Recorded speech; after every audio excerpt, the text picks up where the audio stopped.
मैं थोड़ा पाकिस्तान की तरफ आता हूँ। ब्रिगेडियर साहब, बड़ी उम्मीदें लगा कर लोगों ने रख छोड़ी थी हमारी अपोजिशन ने कि वो आएंगे तो ये हो जाएगा, वो आएंगे तो ये। Do you seriously buy this कि वो कोई हमारी इंटरनल पॉलिटिक्स में कोई मुदाखलत करेंगे इस तरह से?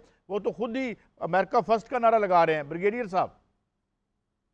जी हाँ काजी साहब, मुझे नहीं लगता है कि ऐसा होगा। उनके इतने अपने लिए मसाइल होंगे कि इंटरनल फ्रंट पे, डोमेस्टिक लेवल पे बहुत सारे मसले हैं। और इंटरनेशनली आपको पता है, चाहे थिएटर है, यूक्रेन का है, मिडिल ईस्ट में है, चाइना के साथ राइवलरी है, इंडिया है, नॉर्थ कोरिया है, ईरान है, तो बहुत सारे सारे इश्यूज है।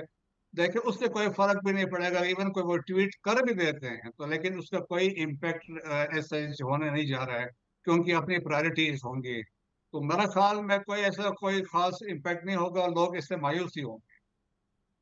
लेकिन हमें उनकी मदद की ज़रूरत तो ब्रिगेडियर साहब रहेगी ना। हमने $7 बिलियन लिया है, हत्ता के 5% पे लिया है, और रोल बैक भी उन्हीं की नोट से मिलता है, भले वो हमें दुबई से मिले या सऊदी अरब से मिले। चाइना का अलबत्ता मामला मुख्तलिफ है, तो हम दस्ते नगर तो रहेंगे उनके। जी हाँ, जो बिल्कुल देखें कि हमारी तवक्कुआ तो बड़ी है। देखिए, हम तो ये चाहेंगे कि हमारी जो ट्रेड रिलेशन है विद अमेरिका, देखिए हमारी बिगेस्ट मार्केट तो हमारे लिए तो अमेरिका है, जहां हमारे सारे सामान जाते हैं। अब इन्होंने एक ये भी अनाउंस किया है कि 10% टैरिफ वो लगाएंगे बाकी कंट्रीज के लिए। चाइना के लिए इट विल बी 60%, जो उन्होंने पहले इलेक्शन में ये अनाउंस किया है। तो वो एक फैक्टर हमारे लिए होगा। सेकंड, देखिए जम्मू एंड कश्मीर का जो मसला है, साउथ एशिया के स्टेबिलिटी के लिए सबसे इम्पोर्टेंट इश्यू है। और उन्होंने पास में कहा भी था कि जी मैं इस मसले को हल कराने में अपना किरदार अदा कर सकता हूँ। और ही अंडरस्टैंड्स कि न्यूक्लियर फ्लैश पॉइंट है, this is the core issue in the south Asia. तीसरी बात इंपॉर्टेंट हम भी चाहेंगे, वो भी चाहेंगे, अफगानिस्तान जो अभी टेररिज्म का एक हब बनते जा रहा है। अभी आप देखें कि लिविंग साइड जो स्पेसिफिक रीजनल टेररिस्ट ऑर्गेनाइजेशन है, अलकायदा और इस्लामिक स्टेट स्ट्रेंथन हो चुके हैं। अब ओक्लाहोमा में जो रिशन अफगान पकड़ा गया है, और जो वहां पे प्लान कर रहा था, द अटेम्प्ट वाज फाइल्ड, वो इस्लामिक स्टेट ऑफ खुरासान का है। तो देखिए, पाकिस्तान की मदद के बगैर रीजन में ये चीजें मुश्किल होंगी कंट्रोल करना।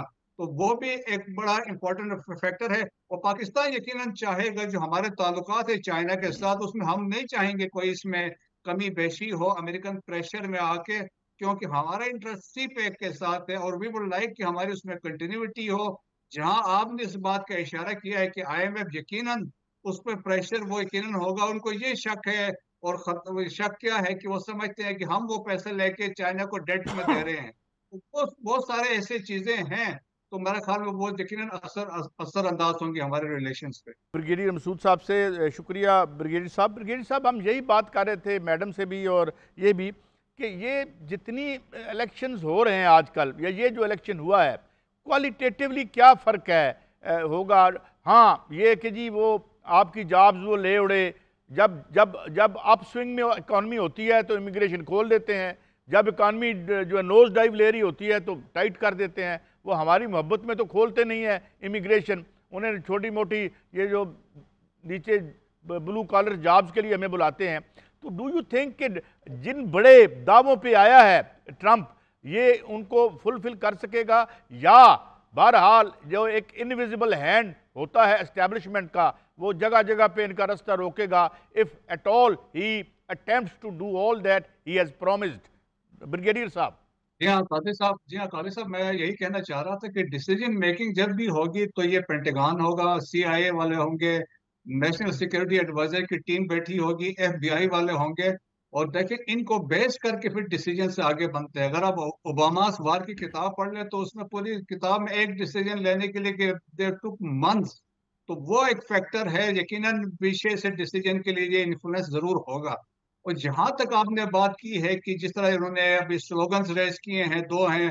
एक तो अमेरिका फर्स्ट की बात की है, फिर एक और स्लोगन रेज हुआ है कि to make America great again, जो हिटलर ने किसी जमाने में जर्मनी की बात की थी, वो भी है। फिर इनका ये भी बताया जाता है कि वाइट सुपरमेसिस्ट हैं, और वो चाहते हैं जिस तरह इमिग्रेशन के, इलीगल इमिग्रेंट्स के बड़े अगेंस्ट है। जहां बड़े इंपॉर्टेंट चीजें हैं, जब वो बात करते हैं यूक्रेन के, तो उन्होंने बड़े वाज़ेह तौर पर कई दफा कहा है कि मैं तो रशिया से बात करूंगा, we got to get this. और एक वो चीज है दैट इज वेरी इंपॉर्टेंट। और सेकेंडली, जिस तरह आपने जिक्र किया नेटो का, वो तो यही कह रहा है कि भाई 31 कंट्रीज से 60% बजट तो हमारा जाता है वहां पे, कहते हैं इससे हमें फायदे क्या है इसमें हो रहा है। तो वो भी एक फैक्टर है। और फिर इवन यूरोपियन यूनियन के साथ इनके ताल्लुकात भी एक बड़ा फैक्टर होगा। तो वो फ्यूचर में ये किस तरह जाता है। मिडिल ईस्ट में देखें, मिडिल ईस्ट में there will be no change as far as democrats की जो पॉलिसी थी या इनकी पॉलिसी थी उसमें कोई चेंज नहीं आएगा, बल्कि मुझे लगता है उसमें तेजी आएगी। और आपने देखे इफ यू रिकॉल बैतुल मुकद्दस पे उन्होंने ऑलरेडी अपना कैपिटल बनाया था, तो इनकी कोशिश होगी अब्राहम एकॉर्ड की एक्सपेंशन हो और अरब ममालिक इसके दरमियान में आ जाएं, एक वो चीज होगी। और इसके अलावा देखें कि इनकी कोशिश होगी हर मुमकिन तौर पे इसराइल की प्रोटेक्शन की जाए। और एक इम्पॉर्टेंट चीज है, देखें जब ये रिसेंट स्ट्राइक्स होने वाले थे इसराइल, जब इसराइल ने करने थे, तो इन्होंने खुल के कहा था कि ईरान की न्यूक्लियर इंस्टॉलेशन पे स्ट्राइक्स होनी चाहिए। तो मेरा ख्याल में एक वो स्ट्रांग किस्म का वो अभी वो आप समझ लें एक्सटेंड आ गया है। सेकंड ये है कि जो न्यूक्लियर बातचीत चल रही थी वो भी ऑलमोस्ट अभी नहीं होगी, क्योंकि ये तो उन्होंने आके उसको खत्म कर दिया था। तो वो भी वहां पे मसाइल है। लेकिन जहां हम बात करेंगे साउथ एशिया में, जहां पाकिस्तान की बात होती है, तो अगर आप देखें कि 2017 में जब इन्होंने अपनी नेशनल सिक्योरिटी स्ट्रेटेजी इश्यू की थी, उसमें पाकिस्तान का मेंशन टेररिज्म के हवाले से किया था। और जबकि उन्होंने कहा था कि Pakistan needs to do more. और जब अभी 2022 में जो नेशनल सिक्योरिटी स्ट्रेटेजी आई, तो उसमें पाकिस्तान का जिक्र ही नहीं है। और जबकि अभी आप देखें कि किस तरह नेशनल इंटरेस्ट इन ममालिक का मैटर करता है। जब कम्युनिज्म की बात हो रही थी, जब रशियन इन्वेजन हुआ था, तो उस वक्त पाकिस्तान नंबर 1 कंट्री था। 9/11 के बाद पाकिस्तान की बड़ी इंपॉर्टेंस थी। अभी जब ये विड्रॉ कर रहे थे, पाकिस्तान की बड़ी इंपॉर्टेंस थी। जब बातचीत हम करवा रहे थे, हमारी बड़ी इंपॉर्टेंस थी। तो लेकिन अभी अच्छा इनका ब्रिगेडियर साहब, मैं एक ब्रेक की तरफ जा रहा हूं, आपने बड़ी अहम बात की है, मगर ब्रेक पे जाने से पहले एक बात और भी हम डिस्कस करेंगे।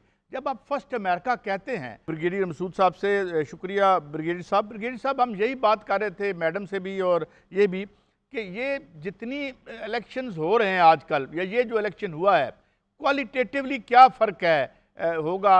हाँ, ये कि जी वो आपकी जॉब्स वो ले उड़े, जब जब जब अप स्विंग में इकॉनमी होती है तो इमिग्रेशन खोल देते हैं, जब इकॉनमी जो है नोज डाइव ले रही होती है तो टाइट कर देते हैं। वो हमारी मोहब्बत में तो खोलते नहीं है इमिग्रेशन, उन्हें छोटी मोटी ये जो नीचे ब्लू कॉलर जॉब्स के लिए हमें बुलाते हैं। तो डू यू थिंक कि जिन बड़े दावों पे आया है ट्रंप, ये उनको फुलफिल कर सकेगा, या बहरहाल जो एक इनविजिबल हैंड होता है एस्टेब्लिशमेंट का, वो जगह जगह पे इनका रास्ता रोकेगा, if at all he attempts to do all that he has promised. Brigadier साहब। जी हाँ कादिर साहब, जी हाँ कादिर साहब, मैं यही कहना चाह रहा था कि डिसीजन मेकिंग जब भी होगी तो ये पेंटागन होगा, CIA वाले होंगे, नेशनल सिक्योरिटी एडवाइजर की टीम बैठी होगी, FBI वाले होंगे। और देखिए इनको बेस करके फिर डिसीजन से आगे बनते हैं। अगर आप ओबामा वार की किताब पढ़ ले, तो उसमें पूरी किताब में एक डिसीजन लेने के लिए कि